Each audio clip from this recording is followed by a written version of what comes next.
వరంగల్ జిల్లా కలెక్టరేట్ వద్ద చేనేత కార్మికులు నిరసనకు దిగారు. చేనేత ఉత్పత్తులపైన కార్పెట్లు, బెడ్షీట్లను కూడా పాత పద్ధతిలోనే కొనుగోలు చేయాలంటూ డిమాండ్ చేశారు.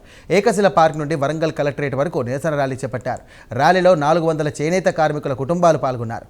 ఈ టెండర్ కారణంగా టెస్కో నుండి కొనుగోలు నిలిచిపోయాయని ఆవేదన వ్యక్తం చేస్తున్నారు. ఇదే అంశానికి సంబంధించి మరింత సమాచారం మా కరెస్పాండెంట్ తిరుపతి అందిస్తారు. పాత పద్ధతిలోనే ప్రభుత్వ కార్యాలయాలతో పాటు ప్రభుత్వ గురుకులాలకు కార్పొరేట్లు ఈ బెడ్షీట్లన్నీ కొనుగోలు చేయాలంటూ కూడా చేనేత కార్మికులంతా గత కొద్ది రోజులుగా ఆందోళన కార్యక్రమాలు నిర్వహిస్తారు. తాజాగా ఈరోజు ఏకశిలా పార్క్ నుండి వరంగల్ కలెక్టరేట్ వరకు భారీ సంఖ్యలో ర్యాలీ నిర్వహించి ప్రభుత్వ జీవో నెంబర్ 1 యథావిధిగా అమలు చేయాలి, చేనేతను రక్షించండి, పర్యావరణాన్ని కాపాడండి, ప్రభుత్వం ఇప్పటికైనా స్పందించి మా నిర్వీర్యం చేయకుండా ఇటువంటి చర్యలకు పూనుకోకుండా పాత విధానాన్ని కొనసాగించాలని కూడా చేనేత కార్మికులు డిమాండ్ వ్యక్తం చేసినటువంటి పరిస్థితి. ప్రధానంగా ఈరోజు ప్రభుత్వానికి ఏం చెప్పదలుచుకున్నారు వాళ్ళ డిమాండ్ ఒకసారి మాట్లాడదు. ఎందుకని మీరు 2-3 రోజులుగా నిరసన చేస్తూ ఉన్నారు? ఎటువంటి పరిస్థితులు ఎప్పుడంటే ఏం చెప్తారు? మాకు 3 నెలల క్రితం టెండర్ పోతుందని తెలిసింది. ఏ ప్రభుత్వం అయినా 40-50 సంవత్సరాల నుంచి కొనసాగుతున్న వృత్తి ఇది. ఏ ప్రభుత్వం కూడా మా దానిలో ఏలు పెట్టలేదు. టెస్కోకు ఆర్డర్లు ఇచ్చుకుంటూ మాకు కంటిన్యూగా వర్క్ ఇచ్చేది. ఇప్పుడు ఈ రేవంత్ సర్కారు టెండర్ పోయింది. టెండర్ పోవడం వల్ల ఎవడో పక్క రాష్ట్రానికి టెండర్ ఇష్యూ చేసినా మాకు తెలిసింది 3 నెలల క్రితము. అప్పటి నుంచి ఎక్కని మెట్టు లేదు, మొక్కని దేవుడు లేనక ప్రతి ఒక్క ఐఏఎస్ ఆఫీసర్లను ప్లస్ రాజకీయ నాయకులను, మంత్రులను కలవడం జరిగింది.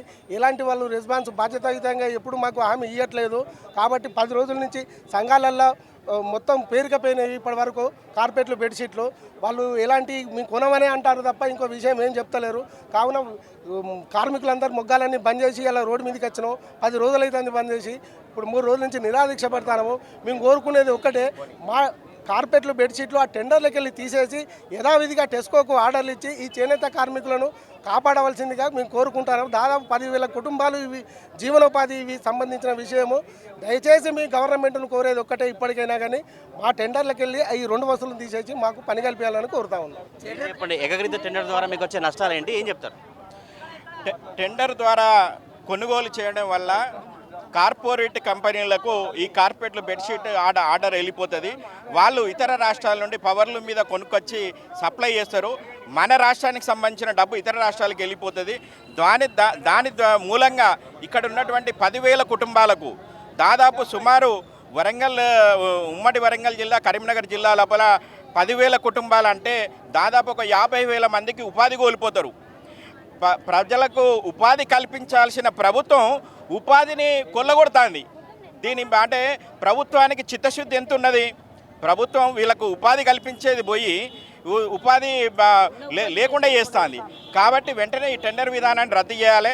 మేము ఇక్కడ ఉన్నటువంటి జిల్లా లోపల ఉన్నటువంటి ప్రజాప్రతినిధులను, ఎమ్మెల్యేలను, ఎంపీలను, ఎమ్మెల్సీలను, తర్వాత ఇక్కడ ఉన్నటువంటి జిల్లా మంత్రి అయినటువంటి శ్రీమతి కొండా సురేఖ గారిని, తర్వాత అడ్లూరు లక్ష్మణ్ గారిని, పొన్నం ప్రభాకర్ గారిని, తర్వాత తుమ్మల నాగేశ్వరరావు గారిని, ఇక్కడ ఉన్నటువంటి జిల్లా కలెక్టర్ గారిని, సహాయ సంచాలకులు గారిని, డివిజనల్ మార్కెటింగ్ ఆఫీసర్ గారిని, మరియు చేనేత జౌళి శాఖ కమిషనర్ గారిని, తర్వాత చీఫ్ సెక్రటరీ అయినటువంటి సవ్యసాచి ఘోష్ గారిని, తర్వాత సీఎం ఓఎస్డీ అయినటువంటి వేముల శ్రీనివాస్ గారిని, మరియు సీఎం చీఫ్ సెక్రటరీ అయినటువంటి అజిత్ రెడ్డి గారిని, ముఖ్యమంత్రి కార్యాలయం లోపల కూడా అనేక విజ్ఞాపన పత్రాలు ఇచ్చినప్పటికీ వాళ్ళు ఏమాత్రం పట్టించుకోకుండా మొండి వైఖరితోని మేము టెండర్ విధానాన్ని కొనసాగిస్తామని టెండర్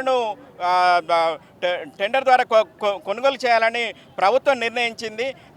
కాబట్టి మేము విధి లేని పరిస్థితి లోపల ఇక్కడ ఉన్నటువంటి ఉత్పత్తిని మొత్తం బంద్ చేయడం జరిగింది. మా దగ్గర సహకార సంఘాల లోపల కార్పెట్లు, బెడ్షీట్లు నిల్వలు పేరుకుపోయినాయి. ఆర్థికంగా ఇబ్బంది ఉన్నది, నడిపించలేని పరిస్థితిలో ఉన్నాం. కాబట్టి హైకోర్టును కూడా ఆశ్రయించడం జరిగింది. హైకోర్టు కూడా ఈ తీర్పు అందిన వెంటనే 15 రోజుల లోపల యథావిధిగా టెస్కోకి ఆర్డర్ ఇవ్వాలి, టెస్కో ద్వారానే కొనాలని చెప్పి హైకోర్టు కూడా రాష్ట్ర ప్రభుత్వానికి తెలియపరిచింది ఆ తీర్పు ద్వారా. కాబట్టి వెంటనే ఈ 10,000 మందికి ఉపాధిని కొనసాగించాలని ఈ ప్రభుత్వాన్ని డిమాండ్ చేస్తున్నాం. లేని ఎడల యావత్ పద్మశాలి సమాజం రాష్ట్ర వ్యాప్తంగా ఏకమై ఇంకా నిరసన కార్యక్రమాలు ఉధృతం చేస్తామని చెప్పి ఈ ప్రభుత్వాన్ని డిమాండ్ చేస్తూ ఉన్నాం. మా కోరికలు నెరవేరే వరకు ఈ నిరసన కార్యక్రమాలు కొనసాగుతుంటాయని తెలియజేస్తున్నాం. మీరు చెప్పండి, రాష్ట్ర ప్రభుత్వం స్పందించకపోతే ఎట్లా పోరాటం కొనసాగిస్తారు? చేనేత కార్మికుల సంఘాలకు ఏం చెప్తారు? ఇవాళ రాష్ట్ర ప్రభుత్వం ఏదైతుందో రాష్ట్ర ప్రభుత్వ పనితీరుకు ఒక నిదర్శనంగా మేము భావిస్తున్నాం. చేనేత కార్మికులందరూ కూడా పొట్ట చేతిన పట్టుకొని ఇయాటి పని కోసం ఇవాళ మొగ్గన్నేసే పరిస్థితులు ఉన్నాయి. వాటికి కారణం ప్రభుత్వాలే. ఈ ప్రభుత్వాల వ్యతిరేక విధానం ఏదైతే ప్రజాస్వామ్యంలో ప్రజలందరికీ కూడా న్యాయం చేయాల్సిన పరిస్థితి పోయి ఇవాళ ప్రభుత్వం ఒక చేనేత కార్మికుల మీదనే కక్ష సాధింపు చర్యగా ఈ పద్మశాలిని నొక్కుతా ఉన్నదని చెప్పి మేము హెచ్చరిస్తున్నాం. దీన్ని అరికట్టాల్సిన బాధ్యత ఈ రెమ్యునరేషన్ ఇచ్చి రైతు కార్మికులకు ఏ విధంగానైతే ప్రోత్సాహకాలు ఇస్తుందో అదేవిధంగా చేనేత కార్మికులకు కూడా ఇవ్వాల్సిన పరిస్థితి. ఎక్కడ ప్రొడక్షన్ అయితే అక్కడ అమ్ముకునే అవకాశం కల్పించాలి. అది పోయి ఇవాళ టెండర్ విధానాన్ని ముందడి తీసుకొచ్చి నాణ్యత లోపాలను ముందడి తీసుకొచ్చి దాన్ని అన్నింటినీ కూడా కట్టడి చేసి ఈ ప్రాంత కార్మికులందరినీ కూడా కొట్టడం కోసం అని చెప్పి ప్రయత్నం చేస్తూ ఉన్నది.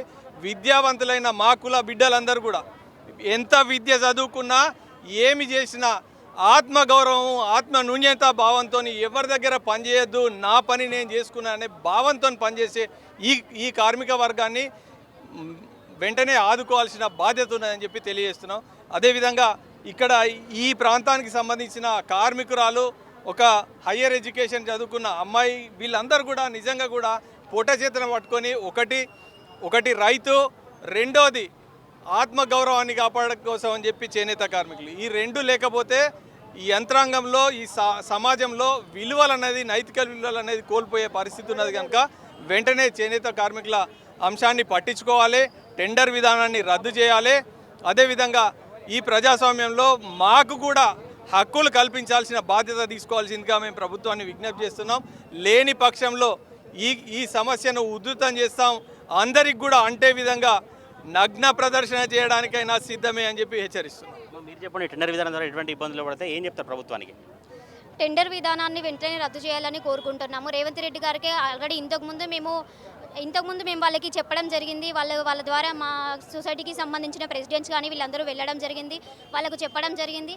అయినా కూడా ఎలాంటి రెస్పాన్స్ ఇవ్వలేదు. మేము చదువుకోలేదని కాదు, చదువుకున్న వాళ్ళకి జాబ్స్ లేవు. ఏదో చేసుకుందాము, పని చేసుకుందాము, సరే ఏదైనా మన వృత్తి చేసుకుందాము అంటే ఇప్పుడు దీనికి కూడా పొట్టగొడుతున్నారు. ఇది ఏ మాత్రం సబబు కాదని చెప్పేసి ముఖ్యమంత్రి అయిన రేవంత్ రెడ్డి గారికి తెలియజేస్తున్నాము. ఇప్పుడు పిల్లలకి స్కూళ్ళు స్టార్ట్ అవుతాయి, స్కూల్ ఫీజులు కట్టాలి. మా తల్లిదండ్రులు చేనేత పని మీదనే ఆధారపడి ఉన్నారు, మా అత్త మామలు చేనేత పని మీదనే ఆధారపడి ఉన్నారు. మేము వాళ్ళలాగా అవ్వొద్దని మా తల్లిదండ్రులు మమ్మల్ని చదివించినా కూడా లాస్ట్కి వచ్చేసరికి మాకు కులవృత్తే దిక్కైంది. అయినా కూడా మేము సరే కులవృత్తి అయినా చేసుకోవడానికి రెడీగా ఉన్నాము. దీన్ని కూడా పొట్టగొడితే ఎలా చెప్పండి?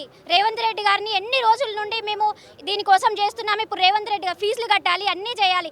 ఎలా కడతారు? మీరు మాకు ఉద్యమాలు చేయడం కొత్త కాదు, మేము తెలంగాణ బిడ్డలం, దేనికైనా సిద్ధమే. మేము ఈరోజు ఈ గడ్డ మీద పోరాడదాం. మీరు ఎప్పటికైనా టెండర్ విధానాన్ని రద్దు చేయకపోతే మేము ఎంత దూరం వెళ్ళడానికైనా సిద్ధంగా ఉన్నాము. ఆత్మాహుతికైనా మేము చేయుతగా ఉండడానికి, మేము చేసుకోవడానికైనా సిద్ధంగా ఉన్నాము.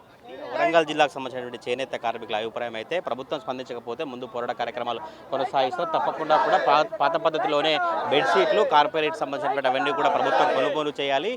ఈ చేనేత కార్మికులను ఆదుకునే విధంగానే గత ప్రభుత్వం ఈ కార్యక్రమం నిర్వహించింది. మళ్ళీ కూడా టెస్కో ద్వారానే చేనేత కార్మికులకు పనులు కలిగించేటువంటి విధంగా ప్రభుత్వ సంక్షేమ సంబంధించినటువంటి కార్యాలయాలు కావచ్చు, మిగతా హాస్టల్ ఉన్నటువంటి బెడ్షీట్స్ కార్పొరేట్లన్నీ కూడా ప్రభుత్వం కొనుగోలు చేయాలి. తప్పకుండా ప్రభుత్వం స్పందించి మమ్మల్ని ఆదుకునేటువంటి ప్రయత్నం చేయాలి, లేదంటే ఉధృతంగా మా ఆందోళన కార్యక్రమాలు కొనసాగిస్తామంటూ వరంగల్ జిల్లాకు సంబంధించినటువంటి చేనేత కార్మికులు చెప్తా ఉన్నారు. వీడియో జర్నలిస్ట్ పవన్తో తిరుపతి ప్రైమ్ లైన్ వరంగల్ నుండి.